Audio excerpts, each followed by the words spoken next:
দেয় না। ওরে স্বামী বলেন, ঈদের দিনেও যেই সন্তান কাজ করে এই শ্রমের টাকার শাড়ি আমি মা কেমনে পরব রে। ওরে বাবা, আজকে তুই আসবি, খবর শুনে তোর মা এক সপ্তাহ আগের থেকে ঘুমায় না, তোর জন্য কত রঙের পিঠা বানাইছে, তোর জন্য কত আয়োজন, আমি তোর মাকে কি বলবো বাবা বল। বাবা সন্তানের লাশ অ্যাম্বুলেন্সে উঠে বাড়ির দিকে রওনা দিছে। আহারে বাড়ির কাছাকাছি আসছে, এদিকে মা দরজায় গিয়ে অপেক্ষা করতেছে, গাছের আড়াল দিয়া পথের দিকে তাকায় আছেন। দেখেন একটা গাড়ি আসতেছে, মায়ের সে কি আনন্দ, বাড়ির মধ্যে দৌড় দিছে, তোরা কই তাড়াতাড়ি আয়, ফুলের মালাগুলা নিয়ে আয়, গাড়ি এসে পড়ছে। বাড়ির দরজা দিয়ে যখন অ্যাম্বুলেন্সের হরেন দিয়া ঢুকতেছে, হুইসেল দিয়া ঢুকতেছে, মা একটা চিৎকার দিছে, ওরে এই মরণ গাড়ি আবার বাড়ি কেন, কার কপাল পুরুষে।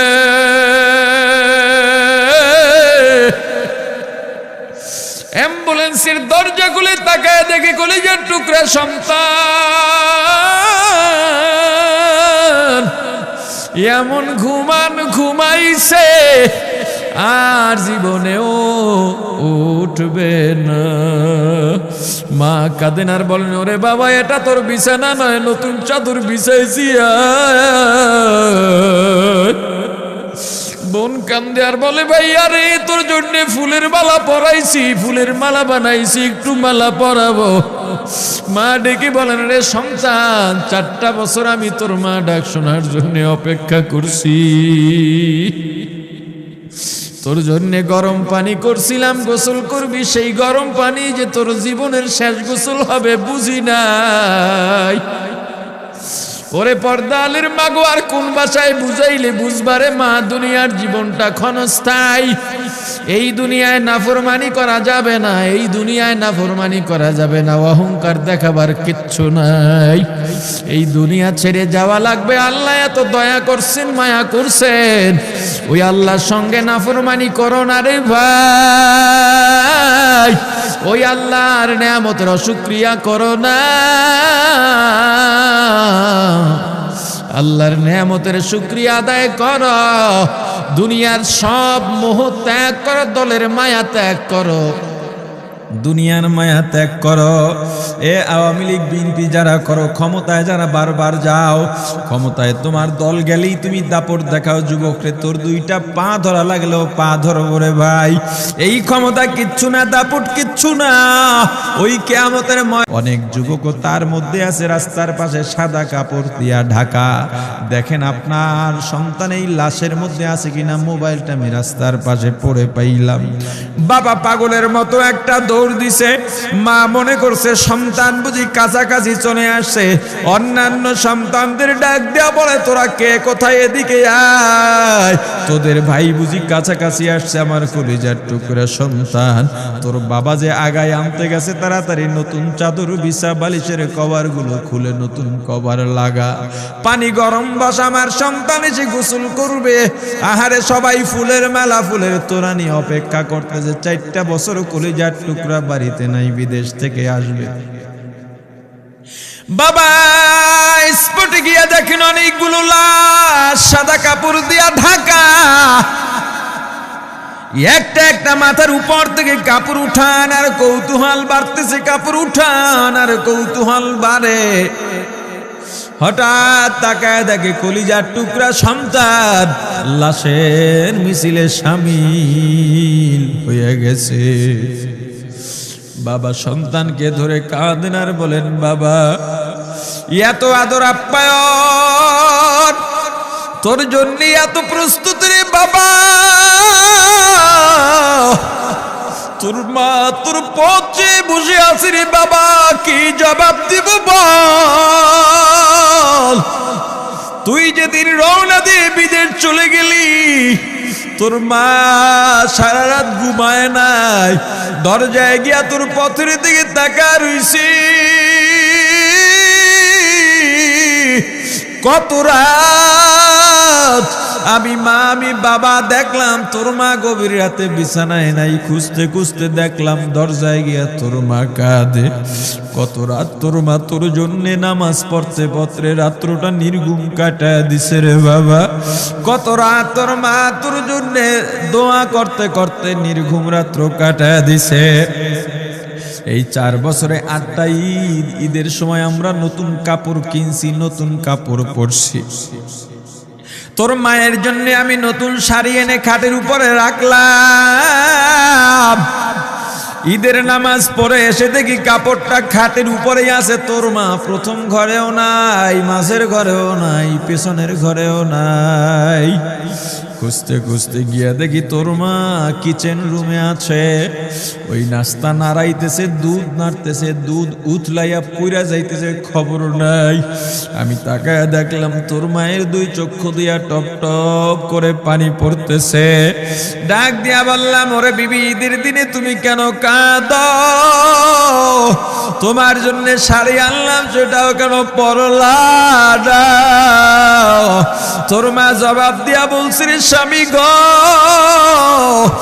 আপনারা যখন নামাজের জন্য রওনা দিয়া গেলেন, আমার অমুক সন্তান আপনার সঙ্গে যায় নামাজ দিয়া নতুন পোশাক পরে নামাজে রওনা দিয়েছে, কত সুন্দর লাগছে দেখতে। হঠাৎ করে তাকায় দেখলাম আমার কলিজের একটা মানিক আপনাদের সাথে নাই। আমার মনটার ভালো লাগে না। আমি ফোন দিলাম আমার মানিকের কাছে।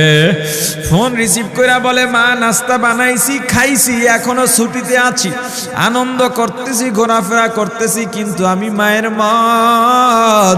আমি বললাম, বাবা তুই আমাকে পেটে ধরিস নাই, আমি তোকে পেটে ধরছি।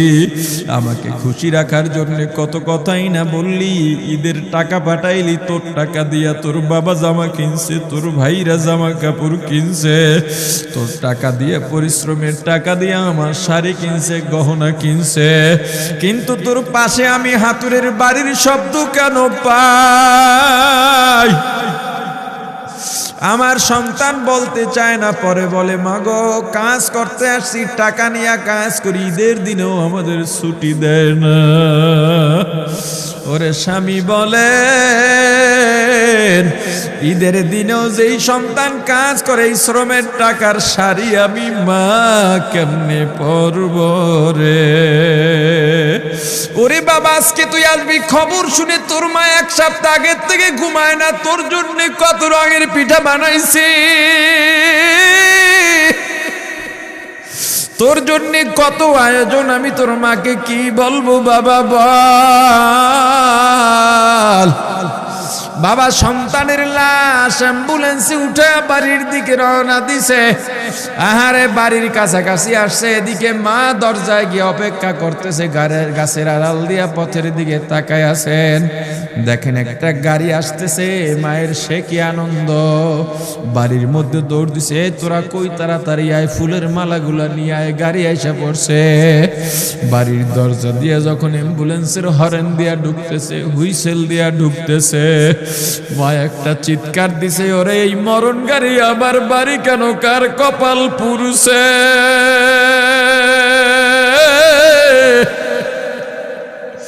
অ্যাম্বুলেন্সের দরজা খুলে তাকায় দেখে কলিজার টুকরা সন্তান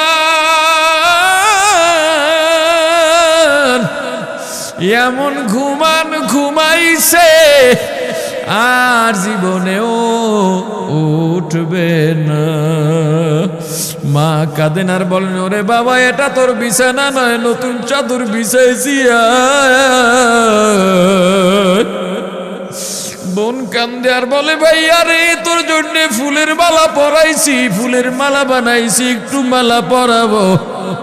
মা ডেকে বলেন, রে সন্তান, 4টা বছর আমি তোর মা ডাক শোনার জন্য অপেক্ষা করছি, তোর জন্য গরম পানি করছিলাম, গোসল করবি, সেই গরম পানি যে তোর জীবনের শেষ গোসল হবে বুঝি নাই। ওরে পর্দা আলীর মাগো আর কোন ভাষায় বুঝাইলে বুঝবারে মা দুনিয়ার জীবনটা ক্ষণস্থায়ী। এই দুনিয়ায় নাফরমানি করা যাবে না, এই দুনিয়ায় নাফরমানি করা যাবে না, অহংকার দেখাবার কিচ্ছু নাই। এই দুনিয়া ছেড়ে যাওয়া লাগবে। আল্লাহ এত দয়া করছেন, মায়া করছেন, ওই আল্লাহর সঙ্গে নাফরমানি করো না রে ভাই, ওই আল্লাহর নেয়ামতের অশুকরিয়া করো না। আল্লাহর নেয়ামতের শুকরিয়া আদায় করো, দুনিয়ার সব মোহ ত্যাগ করো, দলের মায়া ত্যাগ করো, দুনিয়ার মায়া ত্যাগ করো। এ আওয়ামী লীগ বিএনপি যারা করো, ক্ষমতায় যারা বারবার যাও, ক্ষমতায় তোমার দল গেলেই তুমি দাপট দেখাও। যুবক রে, তোর দুইটা পা ধরা লাগলেও পা ধরবো রে ভাই। এই ক্ষমতা কিচ্ছু না, দাপট কিচ্ছু না, ওই কিয়ামতের